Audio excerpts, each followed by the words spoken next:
FNAF's Secret of the Mimic is on its way. And not too long ago, I released a brand new theory talking about the crying child and his possible involvement with this new game. But it turns out you guys also have a lot of theories about the Mimic because I got tons of comments with y'all's theories and thoughts. So today we're gonna take a little look-sees here at what y'all have. Friend inside me. You got a friend in me.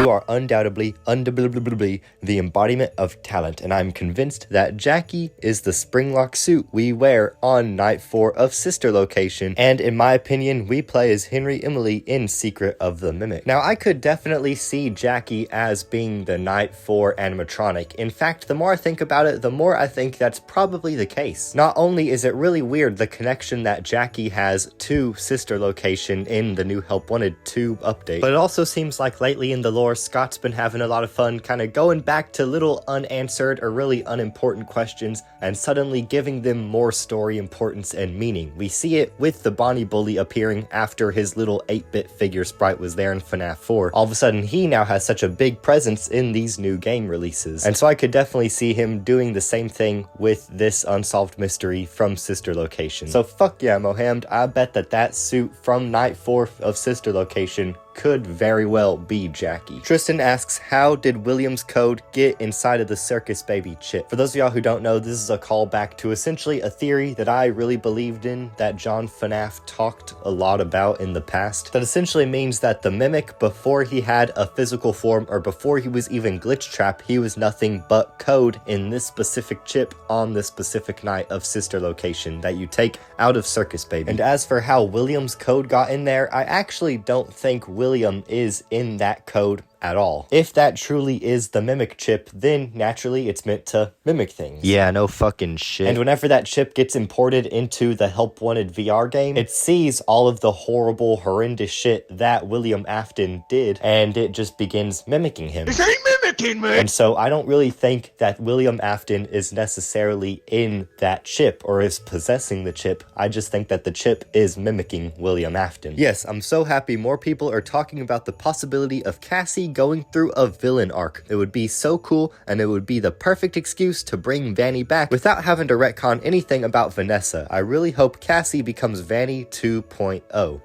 That's a stupid idea. I agree, Mr. FNAF Gamer 2023. I honestly have thought that Cassie would go through some sort of villain arc ever since Ruin ended. It's very clear that Steelwool does have future plans for Cassie's character, and we know that they're already working on a different project besides Secret of the Mimic for FNAF. Scott Cawthon confirms it in his interview. And there is another game planned with Steelwool, but that's not going to be announced for a while yet. So I can't talk about that, but there is something down the pipe. And I feel like the likelihood of them just straight up killing off Cassie's character right as the elevator crashes is very low, not only because we've seen other people in this franchise survive a lot worse injuries, and also looking at it from a story perspective, the Mimic specifically chose to mimic Gregory. This is like the perfect setup to have her have a bit of anger or hatred towards Gregory if she falsely thinks that Gregory was the one who dropped the elevator. And Scott has already said that he would have liked to have more for Vanny, and that maybe they can do more Vanny things in the future. So exactly like you said, this would be the perfect story opportunity to bring back a form of Vanny. And also in a few months, we're about to get even more Cassie lore. One of the next interactive novels that we're gonna get that are set in the same continuity as the games is called Escape the Pizzaplex, a prequel to Security Breach where we play as Cassie. Why is Cassie having to escape all the animatronics at the Pizzaplex when she very clearly cares and loves them in Ruin? But personally, I feel like it may end up connecting to GGY and maybe that Balloon World arcade machine. It seems like there is definitely story beats there that were never fully resolved. Change my name. I'm rewriting my name. Instead of the week before ambassador, I'll be Escape the Pizzaplex ambassador. Just you all wait. Nah, the Mimic talks through the FREDBEAR plush for sure. This is one that I did consider when making one of my past theories, and although I could definitely see that somewhat being the case, I feel like there may be a much better explanation for how the FREDBEAR plush is as weird as he is, in John FNAF's new timeline theory, where pretty much he said that the Fredbear plush could be just the crying child's imaginary friend. I could definitely see him being an imaginary friend and also a plushie, kind of both at the same time. It just really depends. But don't get me wrong, I feel like the idea of the Mimic being the Fredbear plush would have been an actual really good idea for the story, especially because in my past video, I do kind of go a little in depth on the sort of rivalry that seems to be built up between the Mimic and Gregory, with the way that glitch trap or not, still the Mimic's code is the thing that ordered Vanny to track down and kill Gregory specifically, and with this possible villain arc they're setting up for Cassie, her most likely target would also be Gregory. It definitely seems like the Mimic has a special bone to pick for that little mischievous little shit, and giving the crying child that special connection to the Mimic, the connection that he has with the Fredbear plush, would be a really good way to sort of give even more depth and reason behind this rivalry specifically, being the direction that the future lore is taking. If it sounds a little complicated, I go more in depth into it in that actual theory, so make sure to go check that out if you haven't already. That's also where most of these comments are coming from. If we're going off FNAF World giving hints, we see Fredbear has the Mimic Ball attack, which is odd because why would he have that ability? Let's also remember, Fredbear was also the suit Henry wore whenever the two of them wore the suits in the Fredbear's diner. Overall, this is an interesting note to make, and it does seem it's interesting to how FNAF World first gave us Mimic-related stuff and Sister Location gave us a little more. I too ponder the lore importance of Fredbear having the Mimic's balls. Maybe that's why he's a villain, because Fredbear stole his balls. Legend has it that he will now mimic Fredbear and steal your balls if you get close enough. But in all seriousness, I'm kind of torn on what this could mean, because the word mimic could be broad enough to where Scott Cawthon just accidentally used it then and is now just using it differently. I highly doubt he knew that the Mimic would have been the next big bad of his franchise whenever he was developing FNAF World, so that would mean that when coming up with the name for the new big bad, he specifically saw FNAF World and that attack. But if Scott actually did come up with the Mimic with the intentions of connecting it back to FNAF's World Mimic Ball, then that would definitely be alluding to some sort of extra connection between the Mimic and Fredbear. Maybe some possible evidence that supports the previous comment about the Fredbear plush actually being the Mimic. Honestly, I could see it either way, whether that name's a coincidence or not. But personally, I may wait till Secret of the Mimic releases to see if we get any more clear answers on whether or not that connection is intentional. But still, Logan Entertainment, I think that's a very smart thing to point out. Something that I'll definitely keep in mind whenever Secret of the Mimic finally releases. Alright, this next dude's comment is a little long, so I'm just gonna go over one specific part that I found really interesting. Thank you for commenting your thoughts, Prince Zero. I am sorry that I will not be able to go over all of it. I think this is meant to imply the Mimic's secret is that it's copying Henry, not William. As shown in Ruin through the mixes, William tried to steal and or exterminate this thing,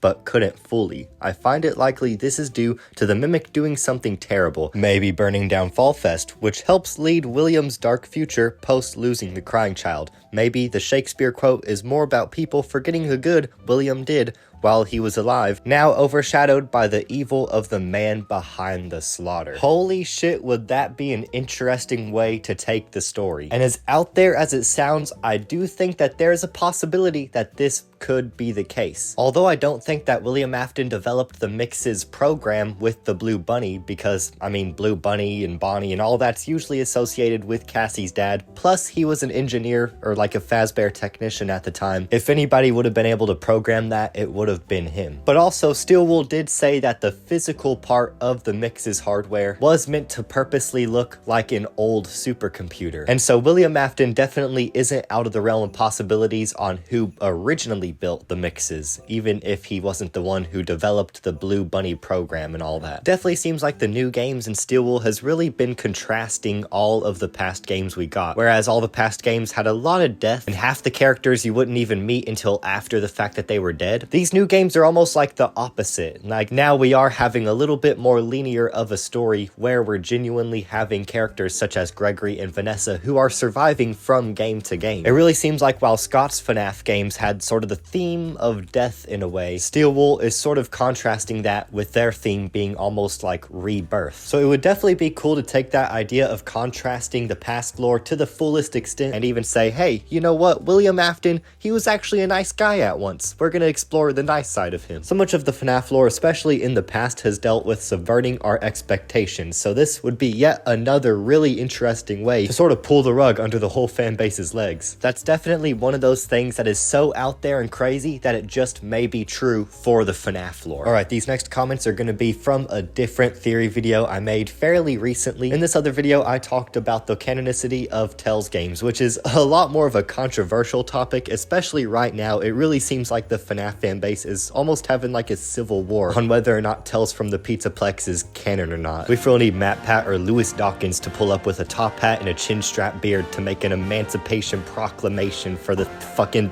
Tales games. Get it? Cause history. But yeah, I made a video giving my 2 cents on the shit, knowing damn well that there was gonna be a lot of people out there who didn't even hear me out and didn't really hear the point of the video and instead just type angrily in the comments about how wrong I am. Dude, me personally, why you wanna make a video like this? Because it's pretty stupid. Matter of fact, you're going to steal fairies.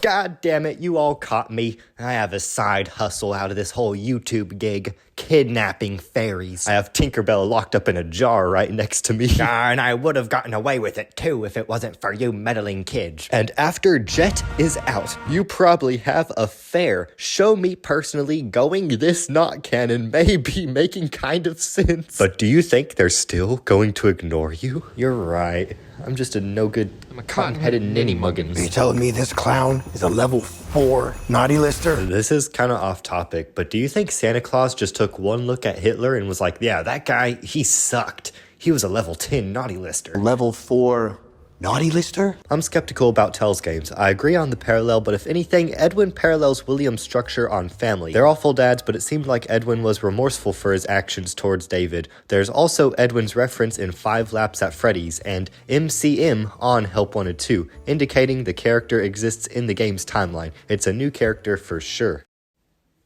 I love brothers. No, yeah, I definitely agree. It really does seem like Edwin is kind of slowly being teased and introduced into the game's timeline. I mean, after all, there literally is a whole ass factory and this whole plot point about Fall Fest and the Mimic and all this stuff that are just now being revealed that take place all the way back in 1979. And considering how much we've already known about William and Henry's past, it'd be weird for all of this extra stuff to only belong to the 2 of them. There definitely seems like there's other people at play, and one of those quote-unquote other people could very well be Edwin. Now, a lot of you guys may be hearing me say this and think that I'm contradicting what I just said in my previous theory video, but that's actually not the case. Never did I say that I don't think Edwin is going to be in the game's lore. The only thing I was attempting to disprove or bring into question is the canonicity of his backstory that we've already gotten, not the character himself. I don't trust that the Tales from the Pizzaplex stories and Edwin's backstory from that book is canon, but that doesn't mean that I don't think Edwin himself isn't canon. But all that's practically stuff that I already said in my past videos, so I won't go too in depth on it. I've already been taking way too long on this video. I mean, it's almost Christmas. It's practically here. I won't bore you with the details because it's not FNAF related, but pretty much a certain deadline was coming up that we had to film like all these different scenes for a specific setting that we weren't really going to have the opportunity to continue filming in for the horror film that I'm making, and so that was taking up a lot of my time. Thank you guys so much for watching until the end. It truly means a lot. Make sure to like and subscribe or I will kidnap you like I kidnapped the fairies. And Merry Christmas to all, and to all a good night.